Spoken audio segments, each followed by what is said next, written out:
They're a prospect coming out of the 2018 draft class whose game embodies a combination of both Giannis's defensive instinct, timing, and overall explosive athletic abilities with Ben Simmons' handle, footwork, playmaking instincts, and overall offensive control.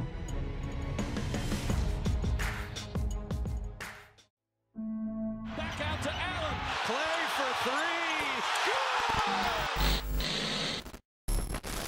What's good, everybody? It's Clay back again with another broadcast. Now, I know that intro was a little bit, just a little bit dramatic, but the man's been drawing some undeniable comparisons to the two young stars, and that man in question is Marvin Bagley. So I'm here to break it down for y'all. The reason behind the Duke freshman having scouts and execs from front offices all around the league wilding out over the youngin just 3.5 games deep into his college career. But before we get this thing started, I want you to make sure to head down to the comment section. Maybe not now, but once you got an answer, let me know, who do you see his game being most similar to? The Greek Freak, Ben Simmons, or someone else altogether maybe? It'll be somewhat of a poll, and I'm interested to see who will come out on top. Now, the hype is not necessarily recent. The man's been looked at as potentially the next big thing since he was 14, 15 years old. But as we all have seen so frequent, you never know how these prospects are gonna grow. By the time they hit this age, they could have squandered that potential through poor coaching, poor decision making, lack of motivation, whatever the case, because these types of prospects will always show out massive among their grade school competition. But Bagley's reached that age, and he's stood out amongst even elite crowds and NBA stars in the Drew League, in the D1 circuit, took home the LA MVP, putting up insane numbers all around. 28 points on near 60% shooting, 15 rebounds, 3.5 blocks, 1.5 assists. So yeah, he belongs where he was projected. Now let's look at his game.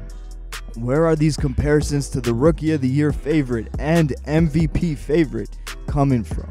Overhype or real indisputable similarities? Now, I'll be honest with you, I don't generally like to put labels on guys. It's entertaining and all, but no player is ever exactly like another, and to expect that is unfair. But for the sake of the good people that watch this channel, we're gonna dig a little bit deeper, because I figure y'all would be interested in this type of stuff. Here's how I see it as far as these comparisons go.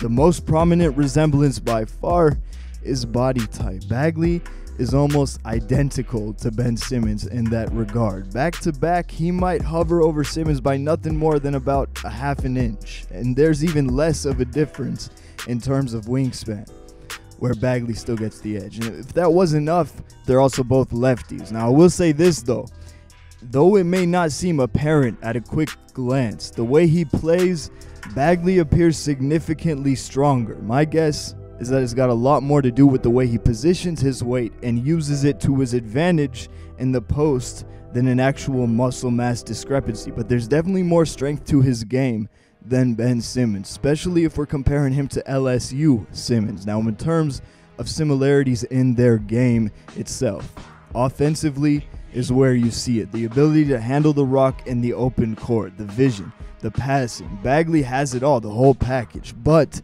not nearly as elite in any one of those categories as Simmons is now, nor as elite as he was in college. Still, he's got the same sort of mentality, the craftiness, the awareness. They both move very well with tremendous footwork, and here's where I think Bagley's got the upper hand. He moves just as well on the defensive end.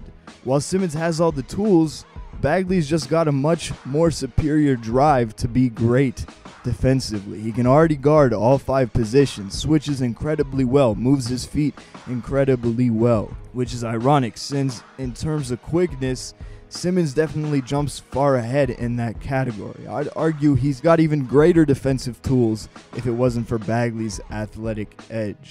And this is the sole area where I see a little bit of Giannis in his game. As a defender and as an athlete, he's bouncier than Simmons.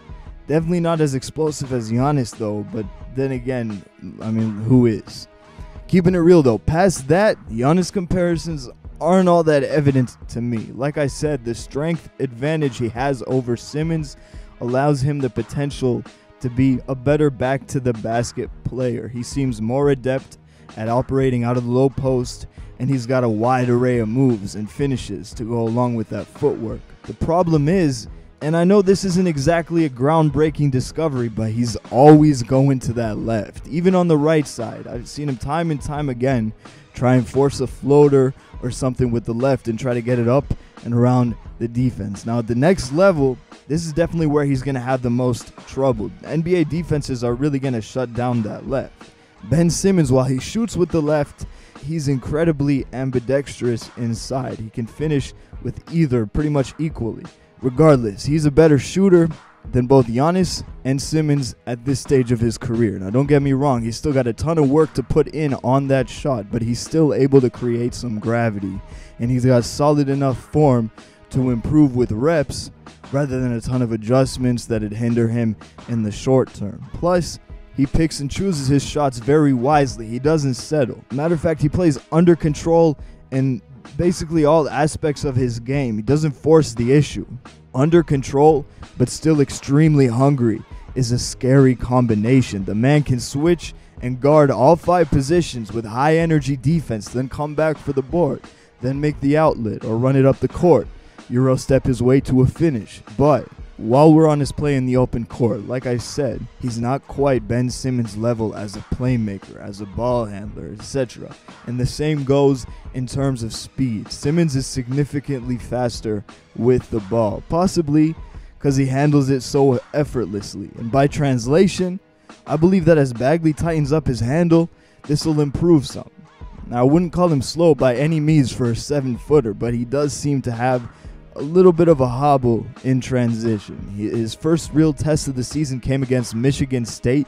Granted, he went down about midway and didn't return, but when he was out there up against the Spartans' up-tempo style of play, you could really see him struggle more than he had against any of the other foes thus far to keep up and get to his spots on the floor. And while it was a little concerning, really I'm nitpicking at this point. Like I said, the man's practically 7 feet tall. But nonetheless, for those reasons, I see him as more of a 4 at this point. A guy that can post up high, use as a playmaker out of there, or post up mid to low and let him go to work and get his own. Back down with strength and power, and then use footwork and finesse to finish. But at the same time, he can run the floor as a point forward, attack the basket and dish it out, or finish at the rim. I mean, he's just got a very complete game. He's a Swiss Army knife. He can do so much. He's got off-ball skills as well. And what impressed me the most in my research, by far, was the defensive effort, the IQ, and just the overall defensive potential. That being said, there's still a long ways to go between now in the NBA, and I'd like to see him go from just formidable in multiple areas to legitimately elite in 1 or 2, and I think he can. I mean, he's still developing, possibly even still growing. I wouldn't be surprised at all if he actually cracked 7 feet, and with a wingspan already well over 7, that's a scary thought. Out of all the comparisons thrown out there, the one that I like the most is a prime Lamar Odom. I can definitely see that. A more explosive Odom with quite possibly a higher defensive potential. So there's a lot to be excited about with this kid, but not just him alone. The 2018 draft is looking to be very deep, and I plan on making this a sort of series on this channel. I haven't got a name yet, maybe Prospect Watch or something along those lines, but if you got an idea for me, leave it in the comments down below, as well as any thoughts, feelings, perspectives at any point in the video. Like, share, and subscribe. Clay Allen, stay ballin', and I'm signing off. Peace.